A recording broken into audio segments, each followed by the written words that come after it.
Hello again, and welcome to surgical pathology digital slide review and sign out with myself, Dr. Hassel. This is part of the Digital Anatomic Pathology Academy, which is a joint endeavor with the Digital Pathology Association and Path Presenter. Our case today comes again from the realm of ovarian pathology. It's an 80-year-old woman with peritoneal tumor studding. So not infrequently, tumors will present as peritoneal nodules, and here's an example. A couple of things to notice. We've got a cellular area down here. We've got some more reactive changes here. And so we'll take a look at some of these areas first. The low cellularity areas, we see some fibrosis, some irregular pigmentation. Looking around here, we see some reactive tissue, maybe some cholesterol clefts. Even a few giant cells here. And maybe if you can imagine here, perhaps some foreign material engulfed in these giant cells. Together with these areas of fibrin and scarring, it suggests some sort of prior surgical intervention. Here's some polarizable material here within these giant cells. So this patient has had prior surgery. So let's look at what we have here and see what it is. As we can see, it's sort of a diffuse pattern, merges imperceptibly with this more low cellularity fibrovascular tissue. The nuclei seem fairly small and round. There's a little bit of cellular spacing, a few cords and packeting suggestions, but not very epithelial looking right off. Looking at the nuclei, we can see they're sort of round to oval. Maybe if you look closely, you'll see a few grooves in some of the nuclei, not much in the way of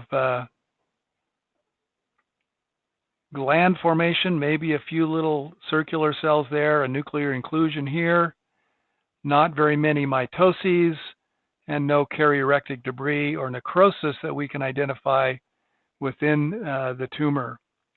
So with this in mind, seeing that the patient has had prior surgery and that they have this cellular neoplasm, we're going to ask, what did they have, what was it, and how has it recurred? Seeing this pattern of recurrence, though, we can suggest that it's probably a non-epithelial tumor.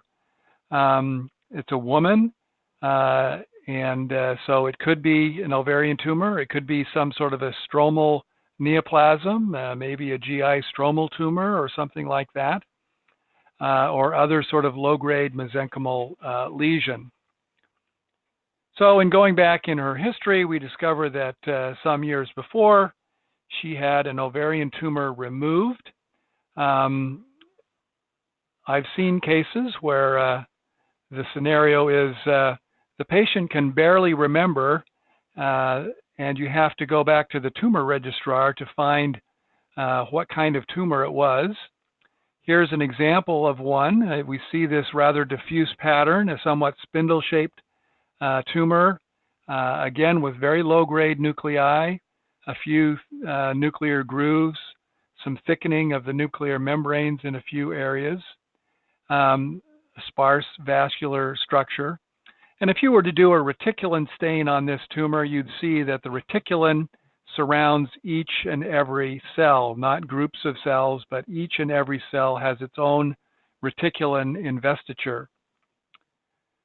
Another example of this particular tumor type can appear somewhat different.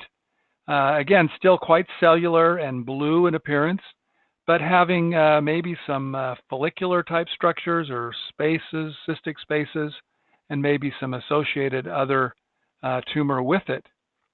Here we see the tumor, in this case, has a large follicular type space. And then down here we see a little bit of sort of trabecular architecture maybe with a few sort of rosette type structures here you see. And so some have seen patterns resembling what's termed watered silk, or small tubular structures. Occasionally may be seen as a starry sky pattern, where these rosette-like areas show some pallor and give that appearance of a starry night sky. Occasionally these tumors can be associated with other neoplasms, and in this particular case, if we look, let's go back to low power here. If we look up here, we see that indeed there is a second tumor cell type here with a more epithelial appearance, some clear foamy cells, more of a neuroendocrine appearance with nice round nuclei, salt and pepper chromatin packeting, and then some lipid vacuoles, or could also be a steroid cell type tumor as well. Looking at yet another pattern in these tumors, here we see again a large diffuse infiltrate of the tumor, some normal ovarian parenchyma here off to the side. And again, I apologize for the quality of the scan, but we can see there are also some follicular spaces here, or cystic spaces, maybe we should call them, until we know that they're follicles. But then you see this wandering serpiginous, almost epithelioid pattern, sort of puzzle piece type of appearance, nests and cords of cells wandering about within the stroma. And then under higher magnification, we again see these fairly bland nuclei, oval-shaped cells, slight thickening of the basement membrane, and you can make out nuclear grooves. Some have likened these nuclei to the shape of coffee beans with their central crevasse between the two lobes of the bean. And again, a fairly low-grade appearing neoplasm with this particular pattern. Finally, another example of this tumor, again, a diffuse blue tumor with cystic spaces, some with hemorrhage and variable cellularity, some degree of architecture of intervening vessels and stroma with more cellular areas, typical low-grade nuclei with that coffee bean shape. A little bit of stromal hyalinization can be seen.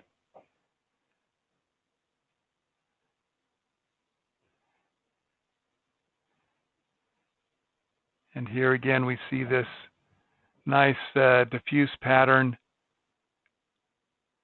very low-grade appearance. Now, I haven't shown you what are oftentimes considered pathognomonic, the so-called Call-Exner body pattern of these tumor cells, because you don't see that in every case. But generally, these are small, bland cells, somewhat cuboidal, polygonal, maybe spindle-shaped cells. Occasionally, we'll have Call-Exner bodies, which are follicle-like structures that have an eosinophilic material in the center. Some macrofollicular structures, trabecular, solid, insular patterns, all of these are things that we saw.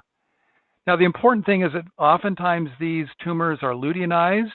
They may have ample cytoplasm, and sometimes those lutein cells actually look like hepatic cells, very large, abundant cytoplasm, very granular appearing. Here's a coffee bean to just remind you of how these nuclei can have this central groove that's slightly thickened in the nucleus. With immunohistochemistry, they stain positively with markers for sex cord stromal tumors, calretinin, inhibin, vimentin, CD99, all can be positive in this tumor. Now here's a little higher magnification again to nicely illustrate the coffee bean nature of these nuclear features. You see the grooves here running along the long axis of many of these oval nuclei, and a very low-grade appearance. Now, grossly, On ultrasound, you can sometimes identify these multiple follicle cystic structures. And so your differential could include a mucinous neoplasm or other serocystic lesions. And at gross examination, there can be macrofollicular structures, solid areas, varying sizes and thicknesses of the septae between these follicular areas. But in some areas, it might resemble even a serous tumor. The important thing to recognize is that these lesions can have late recurrences. And so our incident case today, an 80-year-old woman, that's a little bit old for the initial presentation with this tumor, but it's certainly not too old for a recurrence. Recurrences can happen up to 20 years, maybe even longer than that following the initial surgery. And so keeping that in mind, that these late recurrences are a potential bugaboo is very, very important. So in summary, our diagnosis today is a granulosa cell tumor of the adult type, which is recurrent. And in this case, it was recurrent almost 20 years following the initial diagnosis. So right now we're in relative isolation. Travel bans are in effect, but we can still dream of that day on the Mediterranean or wherever we may be bound for a summer vacation of our dreams. Thanks for joining me, and we'll look forward to seeing you again at a future date.